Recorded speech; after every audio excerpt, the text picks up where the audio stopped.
Hey guys, so I'm going to be sharing my labor and delivery story with you guys. I'm going to try to make it as fast as I can without making it too long, and then I'm also going to try not to cry because I still cry about it when I think about it. It's like it makes me emotional because it was a happy day, and it means a lot to me, but also things did not go as planned whatsoever. Like, not one thing that I had expected or like envisioned for this day went planned whatsoever. So I was induced because I was way over the 40 weeks. And then also with the whole COVID thing, I just felt like things kept getting stricter and stricter in the hospitals. So I didn't want it to get to where you can't have at least one person in the room. But I'm still really grateful and happy that I got to have Timmy with me there, which is my boyfriend. And I'm really like blessed for that. So still happy with that. I also on Instagram, I asked you guys to ask me questions. And so I have my tablet here ready to answer your guys' questions. So I'm just gonna get started. The first question is not a question, okay. Would you do it again? And do you want more babies?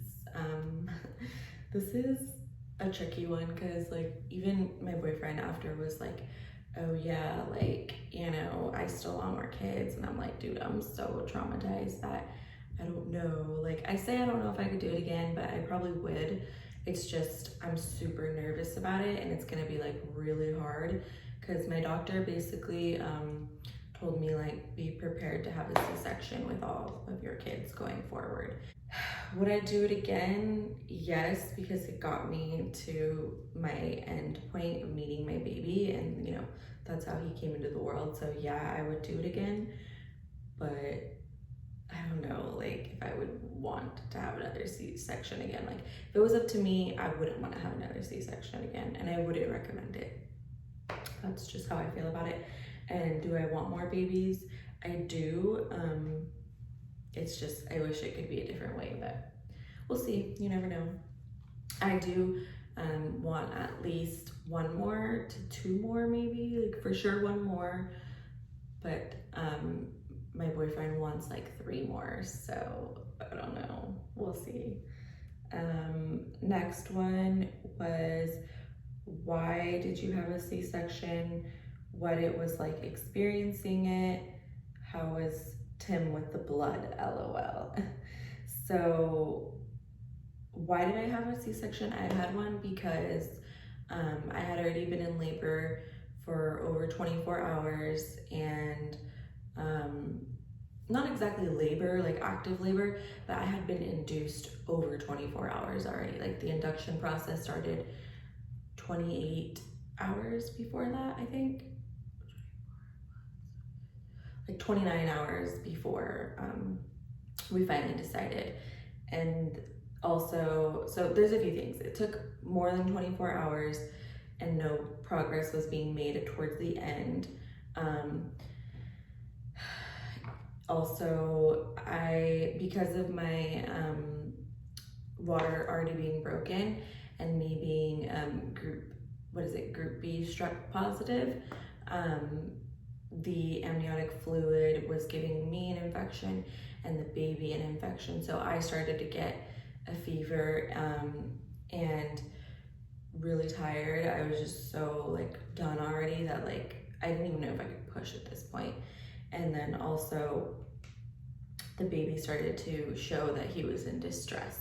So his heart rate was dropping, and they were like, we got to do something. So that's why. And then what it was like experiencing it, it was super scary. Like it was probably the scariest the scariest I've ever been in my life, honestly. Like I don't think I've ever been that scared or like nervous. Like I've had surgery before. I've had hernia surgery in that same area, and then I've also had my appendix taken out. but the difference is that you're put to sleep and you're not awake for the procedure. And you know, you're nervous going into it, but once they put you to sleep, you wake up and you're like, oh, it's over. Like this, you're just nervous the whole time and you're just like, fuck, okay, it's happening. I was so nervous. I was literally shaking, like uncontrollably shaking from the moment that they told me I was gonna have a C-section to the moment that I was in recovery afterwards. Like I was shaking so bad. It did help that I had Timmy there, but it was just, I was so scared. How was Tim with the blood? He wasn't really, he used to work at a dairy, like, so I know you can't really compare this, but you kind of can. He used to work at a dairy and he would help deliver the baby calves, is what they're called, the little baby cows. And he would do the delivery himself, like the blood wouldn't gross him out, wouldn't phase him or anything. So he actually walked into the room when they were like in the moment of cutting me open, and you know, he wasn't phased by it, so that was nice. It helped that he was so calm and he didn't make any faces or anything. It helped keep me calm, so that was good. The next question was, what does it feel like to give birth? The first glance you see him, what happens in that moment? I'm not sure what does it feel like to give birth, if that's meant more for like a natural birth. I don't know, like it's so weird, like with the C-section, because like they're just cutting you open and taking the baby out. That was my experience of giving birth. I didn't feel anything. I felt like tugging when they were pulling his head out, because he was already kind of lower, but not that low. But basically his head was kind of big and he was a little stuck in there, so they were really trying to pull him out. So I felt tugging, but I was so numb from the epidural that I really didn't feel anything. The only thing I can say that I felt was scared. Like I was so scared. I don't know why. Like to be awake during surgery, I guess I was so scared. The first glance you see him, what happens in that moment, it was super surreal. I was so out of it from all the drugs and not the anesthesia, is it? Yeah, like being numb. And like I was kind of nauseous too, and like all my adrenaline was going down, so I was pretty out of it. But it's so crazy because like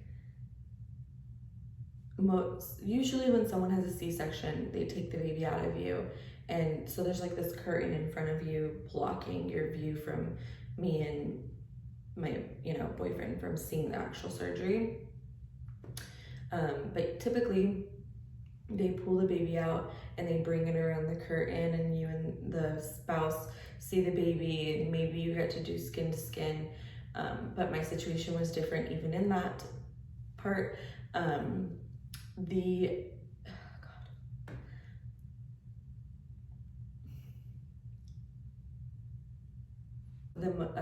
Once they took him out, I didn't even know when they took him out because I didn't hear anything.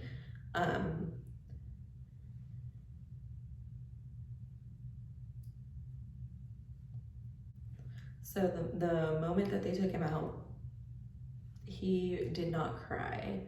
And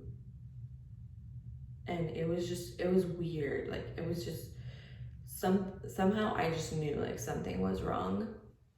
And I could tell by the anesthesiologist was standing behind me. Timmy was, right on my left side. And on the other side of the curtain was like all the, people doing the surgery and the nurses. So I couldn't see what was going on, but I just knew it. Like I knew. I didn't hear a cry, and the vibe was just so off in the room.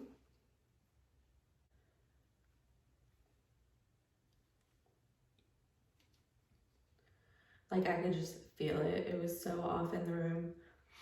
And even though Timmy was doing a really good job at hiding, that he could tell something was wrong too, I could just tell like that something was wrong when I would look at him and he didn't want to say anything. But yeah, so I didn't hear a cry. And I could, like, the nurses, like, it was so weird. The nurses and the, whatever, surgeons and the anesthesiologists were like having normal conversations. Like, they're really good at acting like everything is okay.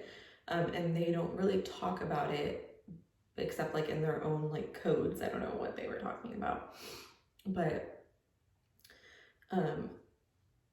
I was just like, what? Like, I don't know, I feel like I had been laying there forever and I didn't hear anything. And then what I would hear was like little, like, what I could compare it to is like squealing, like a little pig, or like, I don't know, like a puppy crying, I guess. It was like he was trying to cry, but he couldn't get it out. And I would look at Timmy and I'd be like, what's going on? Is he okay? Like, what's going on? And he would just tell me that he couldn't see because all the nurses were surrounding him. But basically what happened was that he swallowed too much amniotic fluid.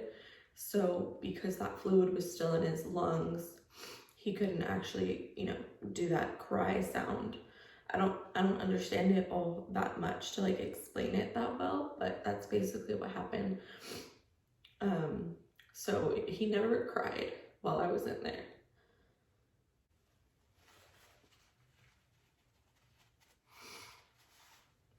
So that was just another thing that I felt like didn't go according to what I had envisioned, which that's fine. I mean, he was alive and he was okay. In the moment, I just didn't know what was going on, and so many things were going through my head. But now I look back at it and I'm like, okay, it's not that big of a deal. He was okay. But in that moment, it was so scary. So yeah, I didn't get to see him right away. But Timmy did. They did call him over to go cut the umbilical cord. So that was nice. He still had that experience. Unfortunately, we didn't get any pictures or videos of it, which that's okay too. So Timmy got to see him. He got to cut the umbilical cord. I didn't get to see him for like, I don't know, 20, 30 minutes maybe. So they were sewing me up. Meanwhile, they were trying to, I don't know, I guess get the fluid out of him. I don't really know what was going on. And then they took me to the recovery room where I just kind of was like, okay, when am I going to get to see my baby? I still haven't got to see him yet. And there was a nurse in there and she was like, okay, I'm not sure if you're going to get to see him right now or later. We're not really sure if they have to take him straight to the NICU or if he'll get to come in and do some skin to skin with you before he goes to the NICU.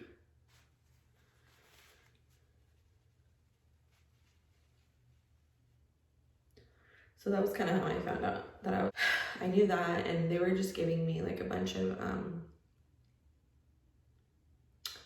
like what they were telling me to drink water, or no, they gave me ice first and then water, and then I got apple juice or some kind of juice. And meanwhile, I'm just like, okay, where's the baby? Like, what's going on? And finally a nurse came in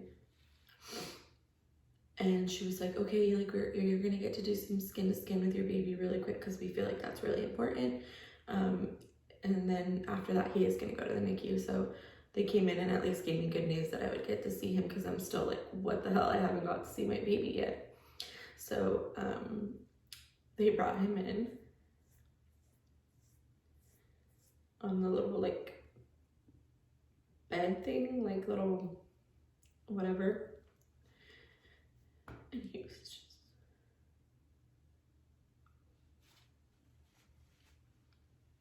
he was perfect. Like that moment, in that moment, like everything was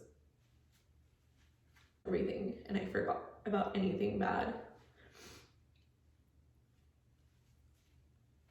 And like you could kind of tell he was struggling a little bit, and he was really wheezy. And like he was struggling a little bit to breathe. And the nurse told me, she's like, he's gonna be a little wheezy and he's gonna be struggling to breathe, but just, it's okay. Like, he's fine right now. Go ahead and put him to your chest. And so I got to put him to my chest.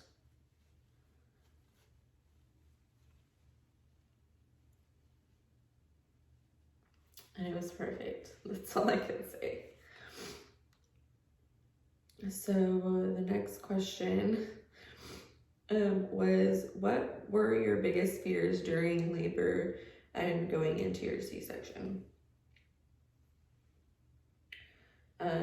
So during labor, like before the C-section even started, I was afraid to feel any pain. Like, that was my biggest fear, feeling pain, which I haven't even talked about that yet. So I'm gonna kind of rewind a little bit.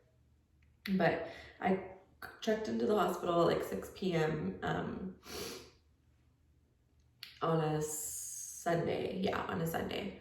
And by 8 p.m. they inserted this thing called Cervidil to my cervix, which is supposed to have prostaglandins, I think is what it's called. Basically, it has a chemical on it that starts to thin out your cervix, and then, you know, hopefully kicks in labor. That's like the first step of an induction, is the Cervidil. So that was, like I said, inserted at 8 p.m. By like 11 p.m. or midnight that night, I started to really, really feel my contractions. And they came in and checked me. I was like a 3 or a 4 by like, I think 2 in the morning or something like that. And that's when I really started to feel them. So I said I wanted the epidural because my biggest fear was to feel pain. At that point, that was all I was afraid of. A C-section wasn't even a thought in my head. I didn't even know that was gonna happen. So I got my my epidural, and that was pretty interesting. Just the process of it was pretty scary. Like, it's kind of painful because, I mean, they want you in a certain position, you can't move, but at the same time you're having contractions and you're like in so much pain that, yeah, I don't know. That was pretty scary too. But anyway, I got my epidural, and then after that, so I got my epidural when I was around like 4 centimeters dilated, and my baby's crying, so it's kind of distracting me, but he's with dad. So I got my epidural when I was like 4 centimeters dilated, and once I got it, like, I felt no pain at all. I was so numb, but honestly, it only lasted like a good 30 minutes maybe, because then so the epidural is put in through a needle in your back, and then there's like a little, it's an IV in your back. So the little like thing that connects to the bag of fluid disconnected. So basically, instead of that fluid going into my IV port and going into my spine and me staying numb, that little thing disconnected, and it was just spilling everywhere. Like, the fluid from the bag was just going nowhere, like just all over me. So I was sitting there, and they had me in what they call a Buddha position. So they reclined my bed all the way up to the point where I was sitting, like if I was sitting in a chair right now, but in the bed, and they had me crisscross applesauce, opening up my area, trying to get it going. But I started to feel like my shoulder and my back all wet. And I was just like, whatever, like, I don't know, maybe I'm sweating. I don't know. I was just so tired at this point. It was like maybe like 3, 4 in the morning, and I was just laying there like trying to sleep. But I couldn't, because I started to feel pain. And I'm like, what the heck? I'm supposed to be numb. Like, why am I feeling this? So there's this like little button that you're supposed to be able to push every 20 minutes, which puts more liquid into your IV, and you start to get numb again in case it starts to wear off. So I'm like, what the hell? Like, I'm clicking this over and over because as like the minutes are going by, I'm feeling more and more. And I'm like, what the heck? Like I was literally just like numb, like I could not feel anything. So I keep telling Timmy and he's like, I don't know. He's like, just wait another 20 minutes and click it again. Like, I don't know. And I was like, okay. So I would wait the 20 minutes and I would click it again. Like an hour and a half went by, and at this point I can feel everything. And I'm like, oh my God, oh my God. And I had already called the nurse and told her like, hey, like my epidural's wearing off. And she's like, just try clicking it. Called her again, and I'm like, hey, like, no, like really my epidural is completely wore off. Like, I think it disconnected. And she's like, what do you mean? And I'm like, you need to send somebody, like, I'm pretty sure it disconnected. So she's like, okay, let me try to get a hold of the anesthesiologist, because they're the only ones that can, you know, touch it and make it go back to what it's supposed to be. So apparently the anesthesiologist was with, I don't know if she was in a surgery or she was with another patient, but she was busy, and I guess that was the only anesthesiologist that there was around, because they just were waiting for her. She kept saying, we're waiting for her, hang in there. So finally the nurse comes into the room and she looks at my thing and she's like, oh my God, it did disconnect. Like, I'm so sorry. This never happens. And I'm like, what? Okay. I'm in so much pain at this point, and I don't even know how much time went by. Like, I literally felt every contraction. I only had the epidural for like maybe 30 minutes, and that's it. From like a 4 to a 5 maybe, and then I felt everything again. So by the time the anesthesiologist came in to finally check to see what was going on and fix it, I'm like screaming my head off, sobbing, feeling so much pain. And they're like, let's check you really quick. I was at 9 centimeters. So from the point that I got my epidural in, which was 4 centimeters, to the point that they finally came in to check what was wrong, I was already at 9 centimeters.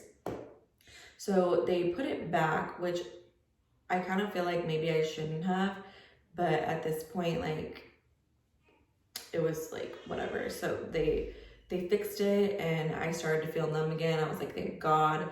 I just have to get 1 more centimeter and we can start pushing, because you have to be at 10 centimeters to start pushing.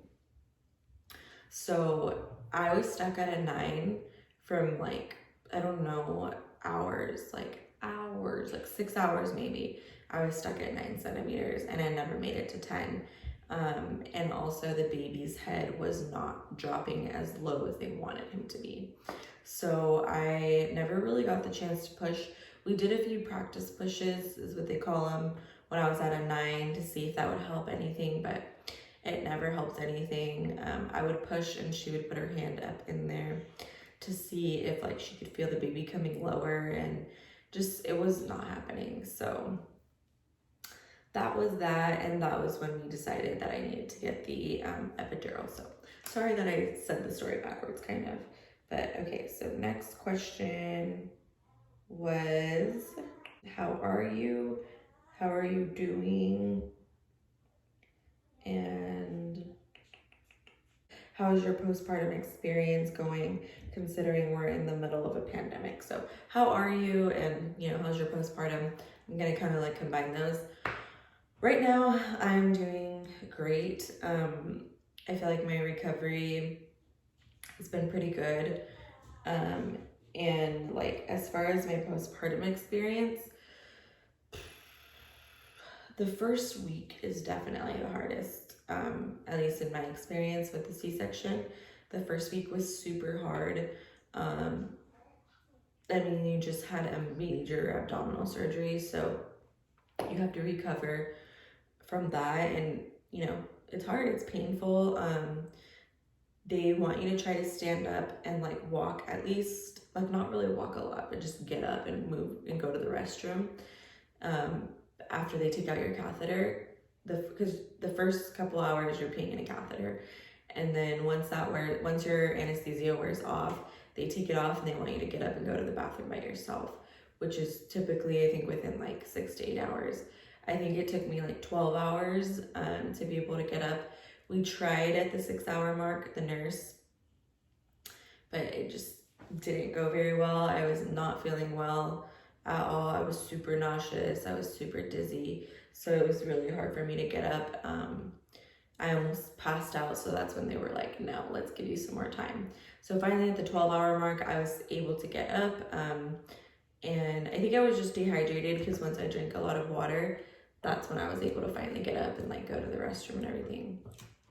The first time you go to the restroom, the nurse literally helps you and does everything for you. There's a lot of blood. You have to wear a diaper. Yeah, it's great. You're basically wearing a diaper like the first like 2 days. And then after that, you move to like big, huge pads. And then after that, you're in like normal pads. So, well, kind of, actually, no, after like the first week, you're in normal pads, but yeah, so the first week was the hardest. I'm now 4 weeks postpartum, so pretty much a month.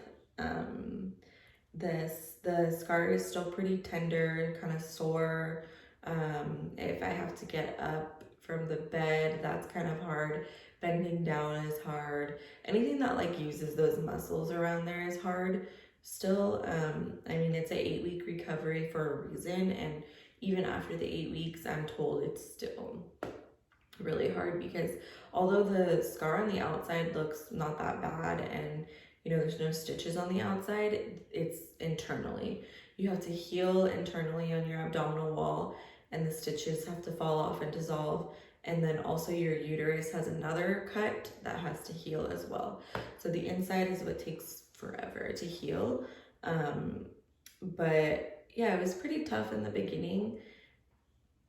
But what made it harder was that he was in the NICU and I came home without him.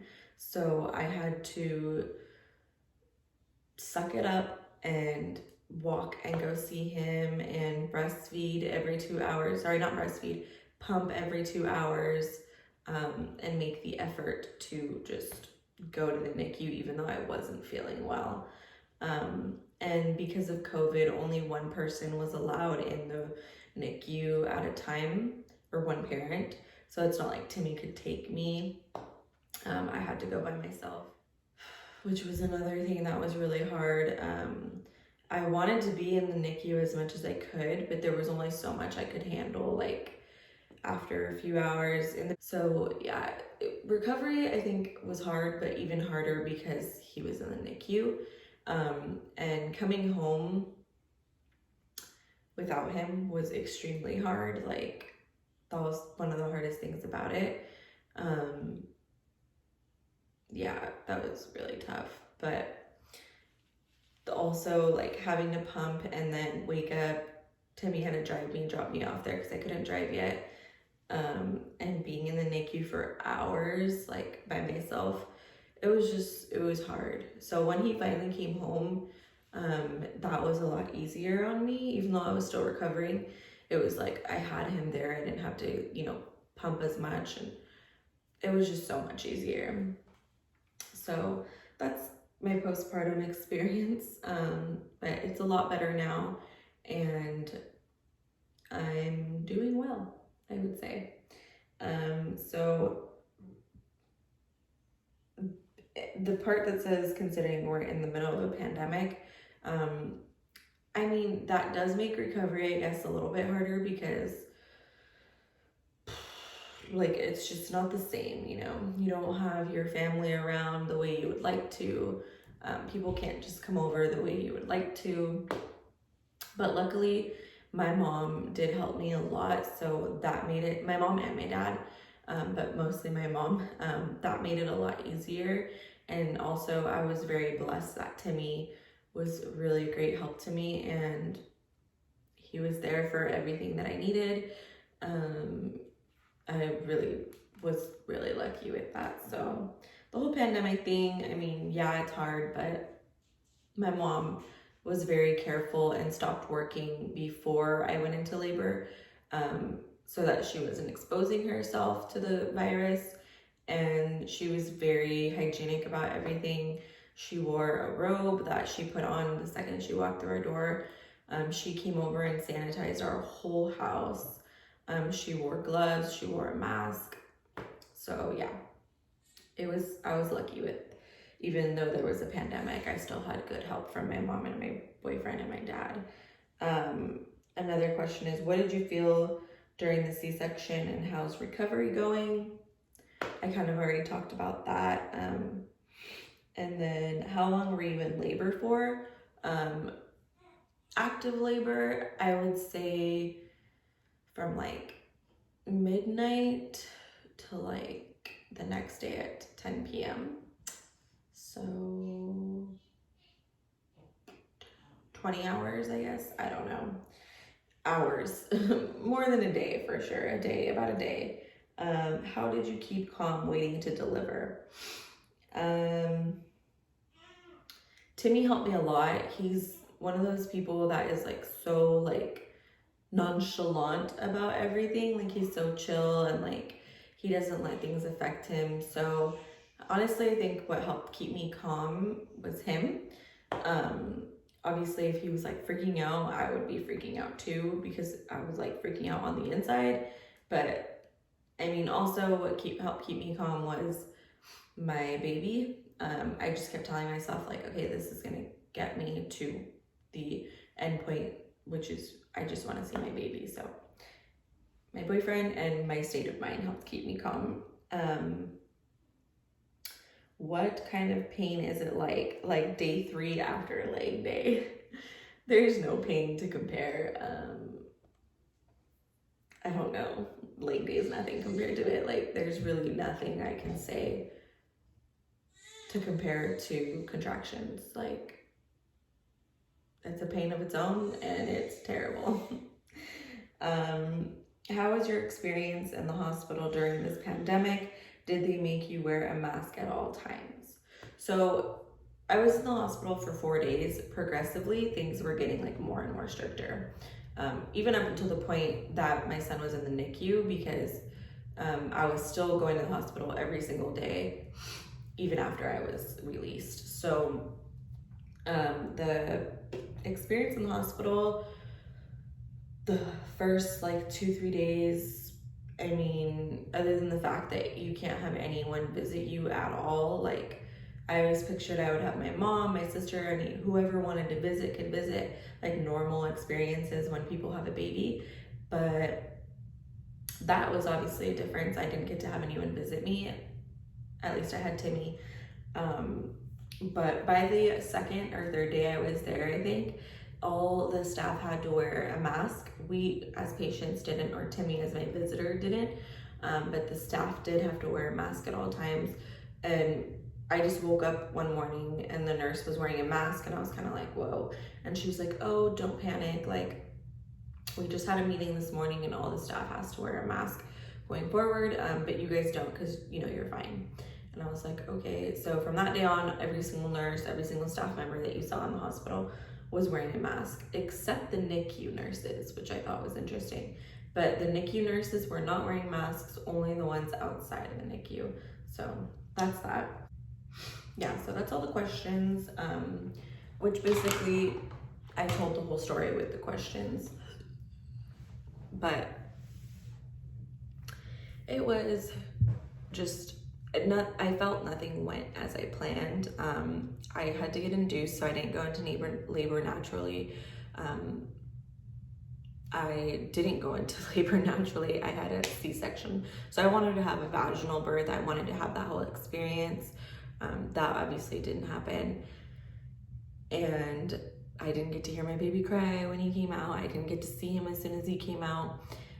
He was taken from me 20 minutes after I first met him. And I didn't get to have him in the room with me. I didn't get to bring him home with me. Basically, nothing went the way that I wanted it to. So if there's any advice that I can give to pregnant girls is, which my boyfriend told me this my entire pregnancy, because I would watch so many YouTube videos. I was like addicted to watching labor and delivery, like vlogs and videos and stuff. And I painted this whole other picture in my head based off of what is a normal birth for pretty much most people. And I would watch these videos and I would just expect that that's how my experience was gonna be. And he would always tell me, like, don't watch those, like, don't compare anything, you know, everybody's situation is unique. Everybody's story is different and unique to their own. So yeah, that was my mistake, which, I mean, I'm pretty sure everyone does this anyway. Like, we are human and our mind is gonna have expectations, but just don't have any expectations. Don't go in expecting anything, because anything can happen and it might not be what you had planned, and that's okay. I mean, that is my own unique story, and that's what got me a baby. So I mean, that makes it beautiful. And you know, even though none of it went as I planned and it was like the hardest thing I've ever had to go through in my life, I'm still thankful for it. And I'm still, you know, I still look back at it, even though in the moment I didn't think this way. Like, now I look back and I'm like, okay, you know, it could have been so much worse and other people have had it much worse. But in that moment I didn't think that way, but now I do. That's how I look at it now. So I'm still thankful and blessed for the way it went. And now my baby is pretty much a month old, and it's been the best time of my life. And he's made quarantine so much better, or self-isolation so much better. He's given me a purpose.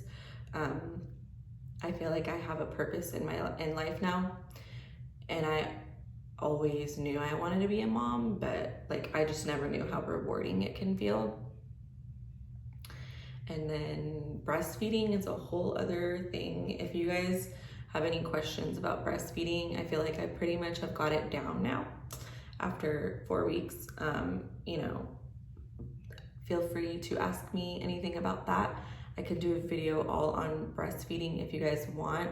I didn't get to breastfeed the whole first week that he was in the NICU, so I had to pump and produce on my own. And I really didn't get breastfeeding until like a week later, so that was kind of hard. But yeah, if you guys have any questions, let me know. Stay safe out there.